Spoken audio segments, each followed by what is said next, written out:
Notice we have some rather sleepy audience members. Some of us have been up the last 2 nights, I guess, but we're almost there. Our next presenter today, Kate, is, well, if there was a Miss Positive Collegiate Award, that would be Kate. She is by far our biggest cheerleader.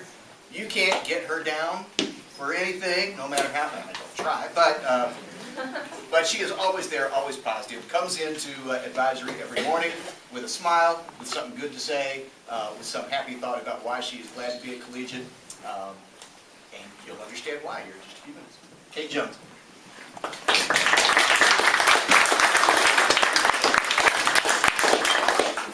As you already know, I'm Kate Jones, and I've chosen the quote, "I figure life's a gift and I don't intend on wasting it," spoken by Leonardo DiCaprio in the movie Titanic. When I first heard this quote, as cheesy as it sounds, it was quite the eye-opener. I realized all the amazing moments I have lived without thinking much of them at all. Like last summer, I went on a long trip out west with my family, and I was a total jerk the whole time because I was so focused on everything going on at home and at Lakeside with all my friends that I spent most of my time on my phone or asking my parents, "How many more days till we go home again?" We saw so many amazing aspects on the earth that I wasn't even realizing it because I was too worried about what was going on back home.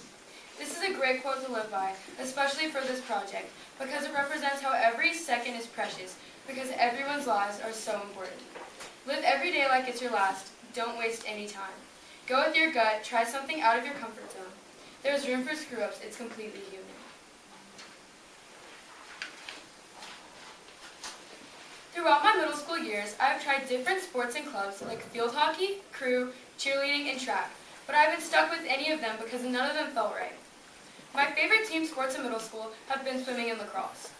I swam a lot for the Lakeside Corrugators when I was younger, but I hadn't really gone back into it until this year. I loved being part of the swim team and ended up enjoying the dreaded Saturday morning swim meets, and so many good memories came out of the season, like our many failed attempts at sneaking over to the snack bar in the other building and getting in trouble for playing underwater and cutting the warm-up in half. The other sport I've really enjoyed is lacrosse. Now, usually you don't hear the words Kate and good in the same sentence when it's relating to lacrosse, but since joining the team in 7th grade, I've gotten a lot better at this sport. It is such a good bonding experience for the whole team, and I always enjoy our late-night games at King Louie and team dinners after the occasional win. I'm probably not Uncle Jason's favorite player due to my attention span and how easily I get off track when spending time with my friends during practice, but I appreciate how patient he is, because I definitely couldn't handle being in charge of 18 energetic girls 4 days a week. I've taken tumbling for a little while now, so I can be prepared if I choose to be a part of a dance team or cheerleading squad in high school. My tumbling situation is a bit different because I'm in a group with kids that are between 16 years old who have been tumbling their whole lives, which is a tough adjustment. I am so thankful for everyone in my life, whether that is friends or family, and that has also played a big part in my confidence. I was so nervous to switch school because it took me a while to adjust to St. Francis, but once I knew I'd be leaving my childhood friends. Collegiate was very welcoming, and as I got into middle school, I was becoming more and more comfortable with my new friends. Now being an 8th grader, I've been with the same people for 4 years now, and I'm so happy with how my friendships have grown at Collegiate, and I'm not anticipating the day that a lot of us go our separate ways for high school. I also like being in part of some sort of leadership role, which this year has been the Student Life Committee. Being part of the SLC can be challenging at times because everyone wants to be heard, and it is a group of very opinionated people. But I really like the experience thus far, and I hope to continue up with the leadership in high school. When I first came in 5th grade, I only had one friend at Collegiate, and I was often very lonely.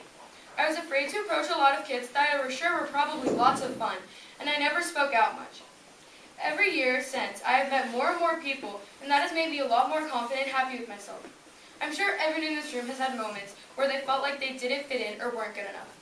Of course, I experience this still at times, but now I feel like I'm less afraid to be myself and am very comfortable with the environment at Collegiate.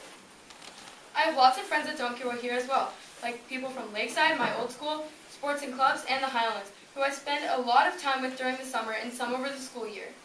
Whether it's a project in class or tanning at the pool over the summer, I always appreciate the time I get with my friends. Some have helped me grow as a person as well. I'm very happy with the people I've chosen to surround myself with. They're the people I text when I'm bored just to talk, hang out, and go on vacation with them.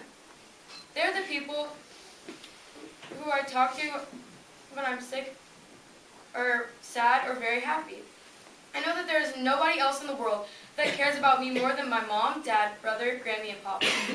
They give me great experiences, some I'm not as grateful for in the moment, like how every spring break we always go skiing in Colorado, than my ideal vacation, seaside with all my friends. But I always think back to what great trips they were. I may not always seem appreciative for their input and rules, but I know they only want what's best for me.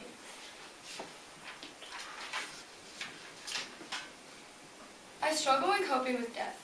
My Grandaunt Harriet died last April, and all of my memories with her will never leave. She had just turned 80, so the doctors took her off her current health medication for a week, because once you get that old, doctors think that it's a good idea to switch medications. But what they didn't know that it was going to kill her. Days after going off her medication, she began to get weak and started experiencing a great deal of pain. She passed a week later. She was such a kind woman, and seeing what she went through was rough. But my cousins and I being there for each other was great, and would have been a lot worse without them there. A few weeks ago, my Uncle Ralph, Harriet's husband, passed away. His was less sudden than Harriet's. He had cancer spreading throughout his body for the past 6 months, but didn't tell us until 3 months before he passed. He was always so nice, caring, and funny, and knowing the amount of pain he went through during the late part of his life is very upsetting. My greatest loss so far was my grandma, Nana. I never met my grandpa. He died before I was born, but from everything I hear about him, I'm sure he was a great man and would have been an amazing grandpa. My Nana was a beautiful, funny, good-spirited, and bold woman. She was always someone I looked up to. She would spoil me on my birthday and take me on cruises, making so many memories together. She always called me her little Missy and my brother Dixie Doodle. I would stay with her for hours on end, eating all of her food, making her listen to my terrible songs on the piano, and trying on her clothes and jewelry. I always knew there was something wrong, but I didn't make much of it, and I always treated her the same. She would repeat the same questions, like, "Do you still swim for the Lakeside Corrugators?" and "What did you do in school today?" As time went on, her condition got worse, and I got older, and I was able to see the situation more clearly once she wasn't been able to left alone without a nurse in her apartment. She had Alzheimer's disease. She would get into sticky situations that my dad would have to get her out of, like signing up for random expensive timeshares, getting money stolen, and losing her keys. My brother and I were her only grandkids, so we spent a large amount of our childhood spending time with her. So when she passed, it had a great effect on our lives. After living her last year in the nursing home, she died holding my dad's hand, and after forgetting everything, she still knew my name the day before she died. I remember at her funeral, when it was time to go home, I couldn't get off the couch. I didn't want to leave her. I wasn't ready. I will always have memories of her, like her scent, her attitude, and style. Rosemary Jones was a great woman that I'll never forget. Although collegiate is challenging for me, I love it. I get a great education, the teachers here are great, and always have time to help me with my work.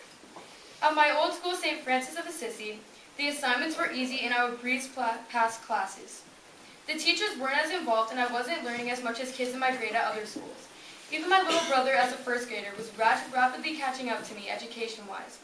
My parents realized this, but didn't want to take me away from my childhood friends, so they kept me at St. Francis until 5th grade, and then I switched over to collegiate. I've had my struggles here academically, but it has all been worth it, and I am very satisfied. I have 2 tutors right now, one for whatever class I'm struggling with at the moment, which is usually history or science, and one for math. I struggle mostly in math, and I can remember and do well with one topic at first, but I quickly forget. My tutor comes once a week and sometimes twice to help me with homework or understanding. I have yet to score 100% on a test in this class, but I aced my quiz a few weeks ago, which may not seem that big of a deal to most of you, but it was for me. Although I'm happy with my friends when they score well on tests, it makes me feel bad about myself when I study so hard for something and score badly. My friends can get an easy A without practice. I often hear complaints about getting a 90 or below on assignments, when I would be more than satisfied to get above a B. I've always had trouble focusing along with auditory learning, and I tend to lose attention during long lectures in class. I am better with visual and active learning, which helps me get into whatever I'm studying. I did a program throughout the first semester that helped me in learning areas that I struggle in. The program was called Think Smart that other students in the middle and high school have done. I went 4 days a week after school in Anchorage and trained with Mr. Bob, which took up basically any free time I had during the week and after school. It lasted from August through December, and it ended up being no help at all. I have been through so many tutors and gotten so much testing done to find a good solution how to better improve my way of learning, but nothing has worked so far. I'm insecure about most of my academic aspects of my middle school career, and I cannot say that I'm satisfied with how I've done so far, and this is supposed to be the easy part. My previous report card from quarter 3 was the worst I've gotten in my life. Despite that, I can say I have accepted that learning for me will not be easy, but if I try my hardest and believe in myself, that things will gradually get better. I can say that my love for English and writing has advanced since elementary school. I really enjoy writing and creating my own stories this year, and this year has been the most enjoyable in regards to English. And with that being said, now on to my dedications. I appreciate all of my friends, family members, and teachers, but there are a few people I'd like to dedicate this project to. First, I'd like to thank Ms. Cleaver for being the best English teacher I've ever had thus far, and you know how to relate to your students and educate them to the best of your ability, while juggling being a mother, playwright, and global online teacher. I really enjoy English and all the books you've read and NaNoWriMo.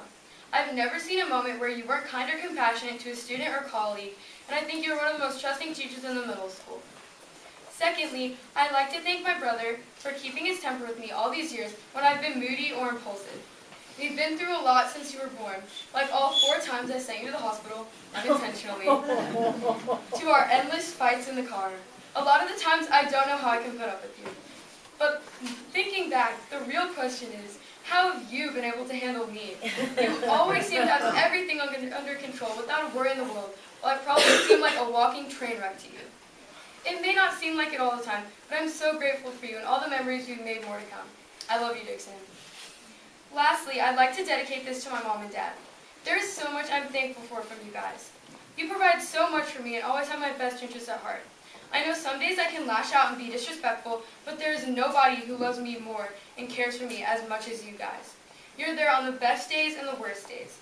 I'm probably the most confusing child in the world to you guys. In the morning, you never know what to expect from me, and frankly, neither do I. I can lash out and say some seemingly rude things at the most random times, and I just expect you to understand everything on in my mind. Thank you for being there for me every single day, and for the last 14 years. It's been a crazy ride, but it's just the beginning. I don't know where I would be without you both, and I love you guys so much. Thank you.